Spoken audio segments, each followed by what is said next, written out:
Magandang umaga, magandang hapon, o kaya't magandang gabi po sa inyong lahat. Kami po ay mga miyembro ng GTAN Global Transparency and Transformation Advocacy Network. Kami po ay mga Filipino abroad, ngunit nakikibahagi po rin po kami sa mga issues at problema ng ating bansa. Sa kasalukuyan, nakikibahagi kami sa mga kampanya ng mga senador na kasama sa listahan namin ng mga kandidato. Nais po naming tumulong sa pagbubuo ng tunay at malakas na oposisyon sa ating bansa para sa pagsulong ng mabuting pamahala. Ang panayam na ito ay tungkol sa mga importanteng mga issues at problema na hinaharap ng ating bansa at kung ano ang posisyon ng ating mga kandidato para lalo natin po silang makilala. Ang unang tanong ay tungkol sa inyo pong sarili. Kung maari po, magkwento kayo ng kaunti tungkol sa inyo at kung bakit po kayo tumatakbo at kung bakit kayo ang pipiliin ng botante sa darating na halalan. Ako ay si Lisa Masa, Presidente ng Makabayan, 9 na taong kongresista mula 2001 hanggang 2004, representante ng Bayan muna. From 2004 hanggang 2010, ay representante naman ng Gabriela Women's Party. Ako po ay nag-akda ng isang batas na nakapatungkol doon sa problema ng human trafficking. Ito yung Anti-Trafficking Persons Act. Pero din sinulong natin yung Anti-Violence Against Women and Children Act at saka yung Magna Carta of Women. Nung tayo po ay kongresista, nagsulong tayo ng mga investigasyon na nakapatungkol doon sa paglabag sa karapatang pantao, lalong-lalo na ng mga aktivista, at saka yung lumalaban para sa pagbabago ng sitwasyon sa Pilipinas, no? Na kung saan talagang malaganap ang kahirapan at tayo ay pinamumunuan ng gobyernong bulok at korap. Tayo rin po ay 47 taon ng aktivista. Mula nung ako ay estudyante sa UP, aktivista rin po tayo nung naging kongresista at aktivista pa rin nung tayo ay umupo bilang miyembro ng kabinete dahil tayo po ay inappoint ni Duterte noon na lead convener ng National Anti-Poverty Commission. 2 taon po tayong naglingkod sa NAPSI, pero ako po ay nag-resign noong inihinto na ang peace negotiations at ganun din ay nalantad ang tunay na karakter ni dating Presidente Duterte na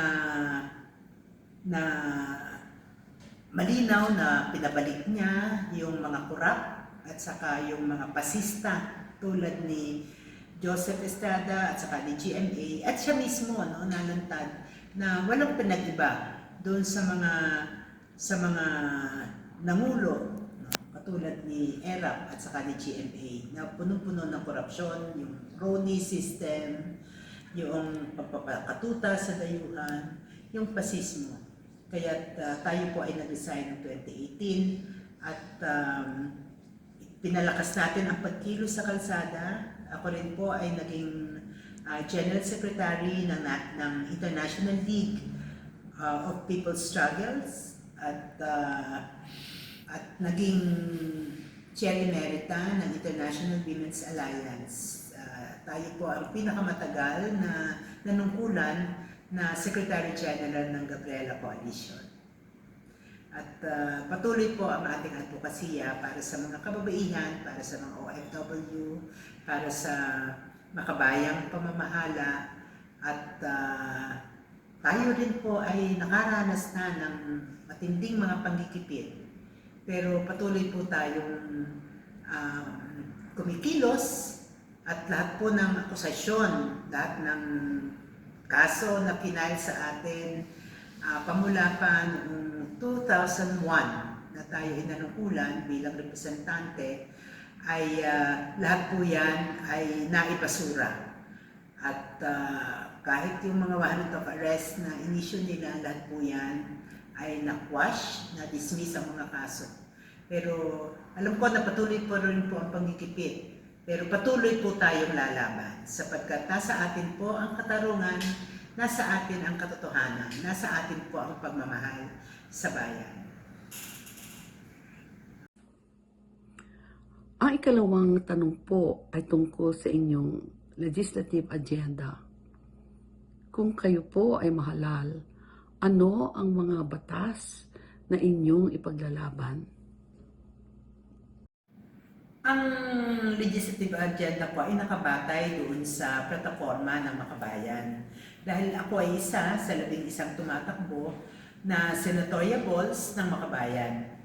At ang plataforma ng Makabayan ay plataforma para sa kagyat na ginhawa, para sa demokrasya at kalayaan. Kunin ko na lang yung highlights, no? Yung para sa pambansang pwede bang kunin ko na lang yung mga tampok doon sa aming plataforma. Doon sa para sa kagyat na ginhawa. Kabilang dito ang pagtataas ng sahod ng mga manggagawa, 1,200 minimum daily wage.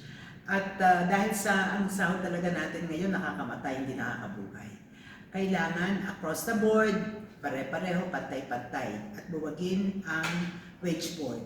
Kailangan din na ibaba ang presyo ng mga bilihin, magkaroon ng libreng serbisyo sa edukasyon at saka sa kalusugan.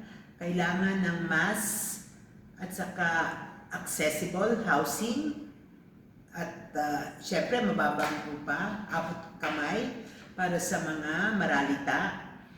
Ganun din ay kailangan itaas ang pondo sa edukasyon at saka doon sa kalusugan. And also doon sa ating mga public transport at kailangan din na yung ating mga utilities ay abot kamay, no? Yung ating bayad sa ilaw at kuryente dapat abot kamay ito, lalo na ng mga mahirap. Para doon sa kagyat na para doon sa demokrasya ay kailangan talaga na matapos na yung pamumuno ng mga magnanakaw, ng mga mayayaman, ng mga makadayuhan. Dahil sa mahabang panahon, sila ang namuno sa ating pamahalaan. At yung interest ng kanilang mga cronies at mismo ng kanilang uri ang lagi nang namamayani. Panahon na para magkaboses at para mag-represent yung ating mga manggagawa, magsasaka, mga mangingisda, maralitang lungsod, mga indigenous peoples at ibang demokratikong sektor ng ating lipunan para yung kanilang interes ang maisulong doon sa Senado. Kaugnay naman ng plataforma para sa kalayaan, ang isang tampok dito ay ang pagsusulong ng independent foreign policy. Dapat wakasan na ang neo-kolonyalismo ng Estados Unidos sa ating bayan. Kailangan tumindig tayo bilang isang nagsasariling bansa at hindi nakaasa sa dayuhan ang pagpapaunlad ng ating ekonomiya. Kailangan ay ang ating pulisiyang panlabas ay makapilipino at nangangalaga sa seguridad ng mga Pilipino. Kailangan na mapawalang bisa, no? Ang mga tratado na hindi pantay, katulad ng EDCA, DFA, Mutual Defense Treaty, at saka ng Visiting Forces Agreement. Kailangan na ma-dismantle yung base militar ng Estados Unidos dito sa ating bansa. At ganun din naman ang mga military facilities ng China sa West Philippine Sea. Kailangan na iresolba na mapayapa at sa pamamaraang diplomatiko ang sigalot sa West Philippine Sea. At igit natin ang napanalunan na natin sa arbitral court sa ilalim ng United Nations Convention on the Law of the Sea. At ito ay ating pagmamayari ang West Philippine Sea. At ikondena natin ang pambubuli ng China sa ating mga mangingisda. At kinukondena rin natin ang pag-iimbak ng mga armas panggera ng Estados Unidos sa ating bayan at ginagawang isang malaking military base ang buong Pilipinas at ginagawa tayong pambala, no, sa kanyon sa giyera ng US laban sa China at iba pa nitong kakompetisyon at kaaway na bansa. Kailangan tayong tumindig bilang isang independent and free nation sa isang komunidad ng mga bansa na gusto natin na mapayapa at lumalaban sa maka-imperialistang giyera. Ang tanong ko po ay tungkol sa corrupt 2025 budget. The 2025 General Appropriations Act has been widely criticized as possibly the most corrupt budget in Philippine history. Key funds that were originally intended for PhilHealth, education, military modernization, and other essential programs were reportedly redirected to the Department of Public Works and cash aid initiatives, which appear to support the election campaigns of administration-allied candidates. With a total of 6 trillion pesos, this budget is also expected to further increase the country's deficit and foreign debt. For the benefit of those watching this interview, could you briefly explain what you believe went wrong with the 2025 budget? And if elected, what specific steps will you take to rein in government spending, ensure transparency, and eliminate vague or unitemized budget entries in future national budgets? Ang problema sa 2025 budget ay nandoon pa rin ang pork barrel. Kahit na nagpasya ng Korte Suprema na ipagbawal ang pork barrel, pero itinatago ngayon sa pamamagitan ng paglalagay ng pondo doon sa SOCOD and Program Funds. Dito itinago yung pork barrel at saka yung confidential and intelligence funds. Ngayon, kailangan talaga natanggalin ang mga ito. Itong mga program funds, this is the new animal di ba? At kailangan tanggalin ito, kailangan tanggalin din yung confidential intelligence funds, dapat dun lang sa mga piling ahensya ng gobyerno na talagang kailangan ang intelligence funds. Doon sa mga ahensya na mainly undertaking bureaucratic functions, mga serbisyo, dapat walang confidential intelligence funds. Ganun din, kailangan talagang mapanagot yung gumagawa ng anomalya at saka yung pagnanakaw ng pondo ng bayan. Ang isang usapin ngayon, yung impeachment ni Vice President Sara Duterte, na kung saan hanggang ngayon hindi niya maipaliwanag ang 125 million that was spent in just 11 days. So, kailangan niyang panagutan yan. That is highly anomalous. Kailangan maitayo na yung impeachment court at mahusgahan yung betrayal of public trust na ginawa ni Vice President Duterte. Ganun din, hindi lang dapat magtapos sa kanya. Kailangan lahat ng gumagawa ng anomalya at korupsyon, lahat sila dapat managot. Okay, number 2. Cut. There has been growing concern over the allocation of millions, possibly even billions, in confidential and intelligence funds to the offices of the President and Vice President, as well as the executive department like the Department of Education. These funds are being distributed separately from those earmarked for national security agencies. This practice traces its roots back to the martial law era under President Marcos Sr., who authorized such allocation through a presidential decree number 1177 in 1977. The main criticisms surrounding these funds are the lack of transparency, limited auditing mechanisms, and the fact that they are granted to offices not directly involved in national security or intelligence. This is a two-part question. If elected, would you work to repeal this decree and propose legislation that restricts the use of confidential and intelligence funds to agencies with direct national security mandates and ensures that both Congress and the Commission on Audit have the authority to review and audit their use? Second question, what concrete steps do you believe should be taken to make the disbursement and use of these funds more transparent and accountable? Ito. Kailangan i-repeal itong PD 1177 kasi kung makikita natin talagang pinagtataguan ito ng pork barrel. Nag-worsen na ngayon kasi imagine si Presidente Marcos Jr., anak ni Senior, meron ngayong confidential intelligence funds na mas malaki pa kaysa doon sa security sector. If I remember correctly, about 10 billion ang confidential intelligence funds, no, in total. Pero about half of that ay naka-allocate sa presidente.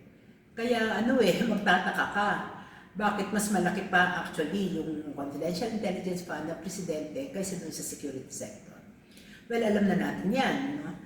The president is maybe fortifying himself, and at the same time, tinitiyak niya siguro yung pondo rin para sa 2028. Kaya kailangan na ibasura ang batas na ito at wag nang magkaroon pa ng confidential and intelligence funds. This is totally unacceptable.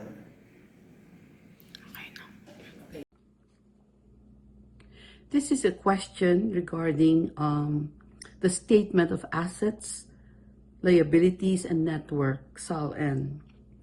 These are powerful tools in the fight against political corruption as they provide the transparency needed to investigate, prosecute, and convict corrupt officials. However, a 2020 circular from the Office of the Ombudsman has limited public access to these documents, a move that contradicts Republic Act 6713, which mandates that SALNs be accessible to the public. If elected, what actions will you take to restore full public access to SALNs?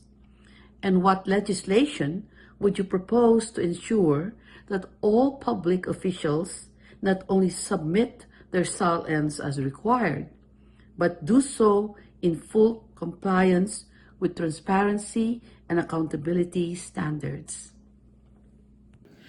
Kailangan ng full disclosure ng SALN at kailangan available, no, yung SALN for scrutiny ng mamamayan ng walang kondisyon. Kaya kailangan magkaroon ng batas at saka guidelines para sa walang kondisyones na ibibigay para sa pagbulatlat ng SALN ng lahat ng halal na politiko at ganoon na rin yung nasa gobyerno. Despite indications of possible ill-gotten wealth under the anti-money laundering and anti-corruption laws, there has been no investigation by the DOJ or anti-corruption bodies into the suspicious multi-million peso deposits and transactions of former President Duterte and Vice President Sara with the Bank of the Philippine Islands. This inaction has been largely attributed to strict bank secrecy laws that shield such accounts from scrutiny. What are your thoughts on this issue?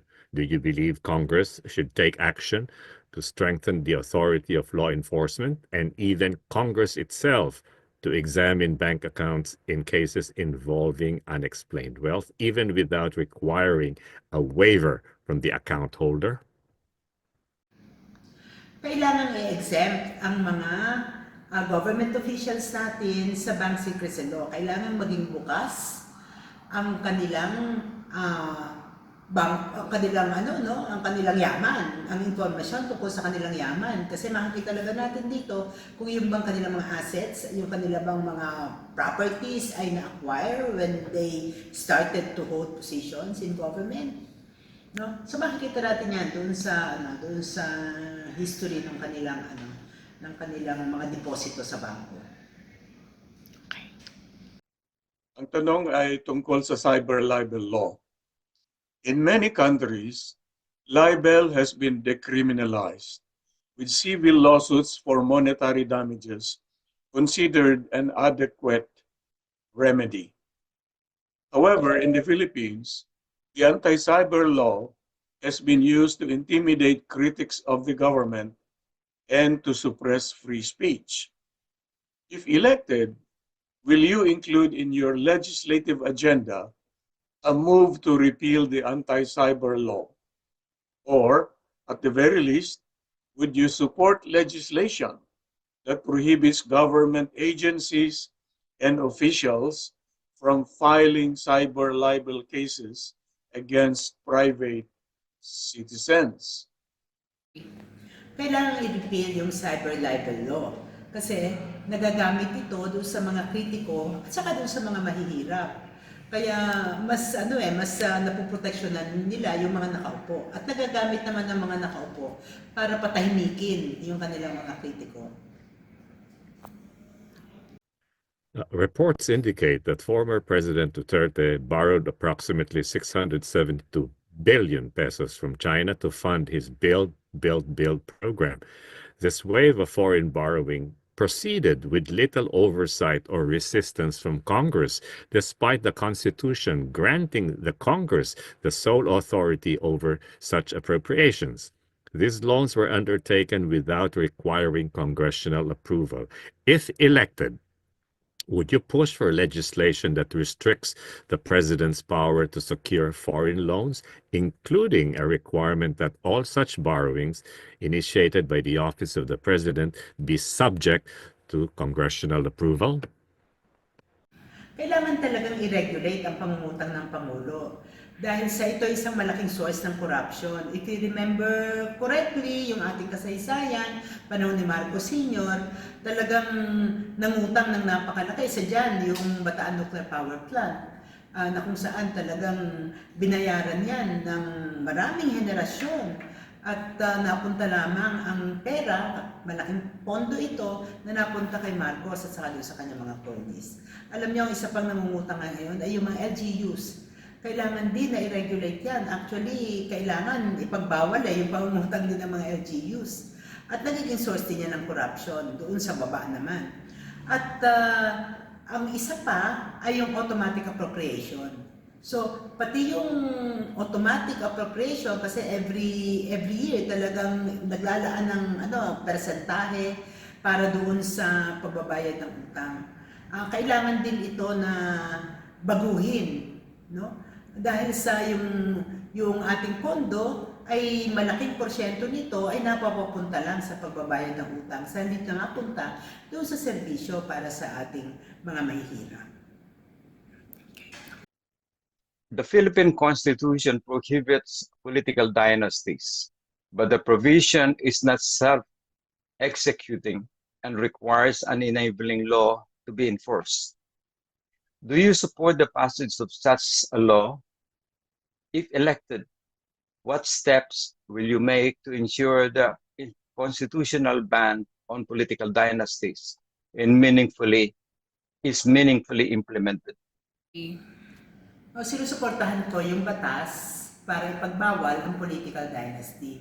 Kasi sa napakahabang panahon ay talagang ang ating gobyerno ay pinamumunuan ng mga pare-parehong apelyido na ginagawang family business ang serbisyo publiko.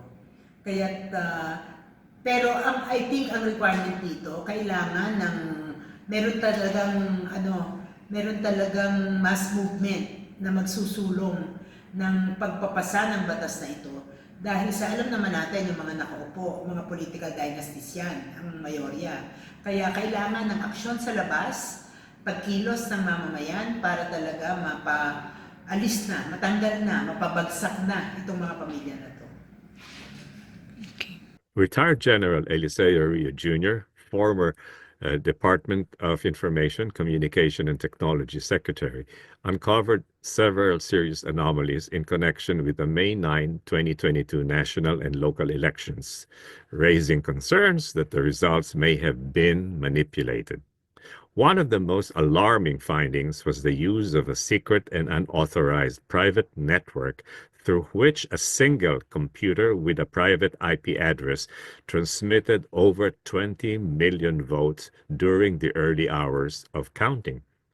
Although resolutions have been filed in both the House and Senate calling for an investigation, no action has been taken.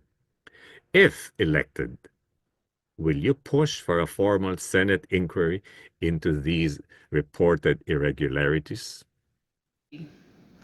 Itutulak ko talaga yung investigasyon dito sa nakaraang eleksyon dahil sa usapin ito ng kung ano ang totoo eh. Kailangang matuldukan ang naging kasaysayan at karanasan natin noong 2022 elections in the light of information na nanggaling sa iba't ibang sektor na meron ngang ebidensya ng anomalya. At kailangan moving forward na ibasura na itong AES at sa halip ay yung ang ating Growing doubts about the integrity of fully automated elections, especially in light of recent issues involving Smartmatic, have led many citizens and advocacy groups to call for a more transparent and verifiable process. One of the proposed alternatives is a hybrid election system, which combines manual voting with electronic transmission of results that can be independently audited. If you are elected, would you support transitioning to this kind of hybrid election setup to help restore public trust in the electoral process? Kailangang ihinto na itong AES dahil sa talagang very vulnerable yan sa cheating. And moving forward, ang kinakailangan at aming pinopromote ay yung hybrid system, yung pagkukumbina ng electronic at saka yung manual counting. Ito po ay tungkol sa mga political contributions. Reports from the last national elections show that several wealthy individuals and corporations contributed millions of pesos to presidential and vice presidential candidates. With donations of this scale, it's clear that such contributors can significantly influence electoral outcomes in their favor. Do you agree that there should be legislation setting strict limits on how much an individual, corporation, or organization or business entity can donate to candidates and political parties? And if elected, would you commit to sponsoring such a law? Kailangan talaga magkaroon ng limitasyon sa kontribusyon dahil sa siyempre, pag ito naman nagko-contribute kasi talaga mga cronies no? At talaga magko-contribute sila ng malaki para magkaroon sila ng malaking papel sa direksyon ng paggobyerno at doon sa mga batas at saka patakaran na i-implement no, ng mga uupong mga opisyales ng pamahalaan. Kaya to some extent, frankly, ang hirap talagang ipatupad kahit na may batas dyan. Kasi hanggat ang ating gobyerno ay napamamunuan ng mga burokrata, kapitalista, ay talagang mahirap i-implement kahit may batas pa tayo. Kasi they will always go around the law, alam nila kung paano gawin yan. Kaya sa ganitong sitwasyon, ang mahalaga talaga ay yung mass movement. Kayo yung malaya Pilipina, tapos yung ating ding mga mass organizations dito sa Pilipinas na sama-samang mag-check, magbabantay, kikilos. Nang sa ganon ay talagang mawakasan ang burokrata kapitalismo sa ating bansa. Ang tanong na ito ay tungkol po sa International Criminal Court. Alam natin na in 2018, former President Duterte withdrew the Philippines from the International Criminal Court, or ICC, reportedly to avoid potential criminal accountability for crimes against humanity. Do you support the reinstatement of the Philippines' membership in the ICC? And if elected, will you advocate for the country's return as a signatory to the Rome Statute, which created the court? Dapat lang na bumalik tayo bilang signatory ng Rome Statute, bumalik tayo doon sa ICC, dahil nga sa hanggang sa ngayon ay wala pa rin tayong mga mekanismo na magtitiyak na yung gumawa ng mga krimen laban sa humanidad ay napapanagot. Kasi kung meron sana na mga batas at saka merong measures in place in our country for accountability of government officials, hindi na natin kinakailangan pumunta doon sa doon sa ICC. Pero dahil wala, ay kailangan, nararapat lang na ma-appreciate natin yung value ng ICC, ang kahalagan nito, at tayo'y mapabilang doon sa international community that gives importance and value to accountability, especially doon sa mga krimen na laban sa humanidad at mga malalang krimen na paglabag sa karapatang pantao. Ang tanong na ito po ay tungkol kay Sara Duterte at sa kanyang pending impeachment trial. Now, despite the constitutional mandate for the Senate to immediately convene a trial court to hear the impeachment complaints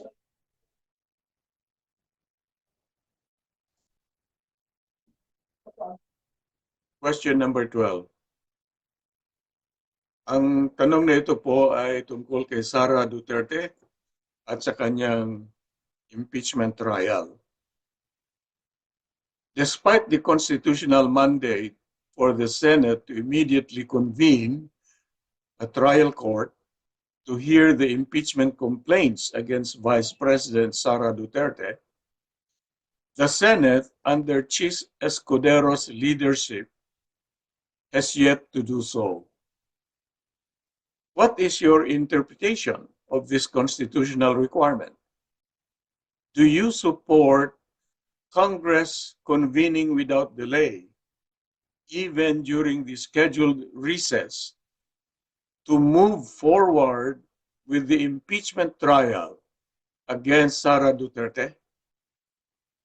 Ang makabayan ay hindi naniniwala doon sa interpretasyon ni ng Senate President Escudero na hindi muna i-convene yung impeachment court. Sa tingin namin ay ayon sa intensyon ng saligang batas, kailangan na immediately ma-create agad yung impeachment court at kaagad ay pasimulan yung impeachment trial. Kaya we are very disappointed at meron pa namang panahon sa palagay namin kasi doon pa naman sa July magaganap doon pa sa July mag-uupo yung bagong mga halal na senador. Kaya from now hanggang doon sa eleksyon and until the next Congress we hope that President Escudero would change his mind. But nevertheless, nagpapakita lang ito na mismong si President Bongbong Marcos ay hindi talaga committed doon sa accountability, no? Na siya mismo ay hindi tumatayo o siya mismo ay tumitindig, no? Na hindi dapat kagiat na maparusahan yung mga gumagawa ng anomalya at korupsyon sa ating pamahalaan. At palagay ko, dahil kahit siya natatakot sa dapat mangyari, kasi nga kahit siya ay pwedeng i-impeach, no? Kung mapatunayan na siya rin mismo ay gumawa ng katiwalian sa gobyerno.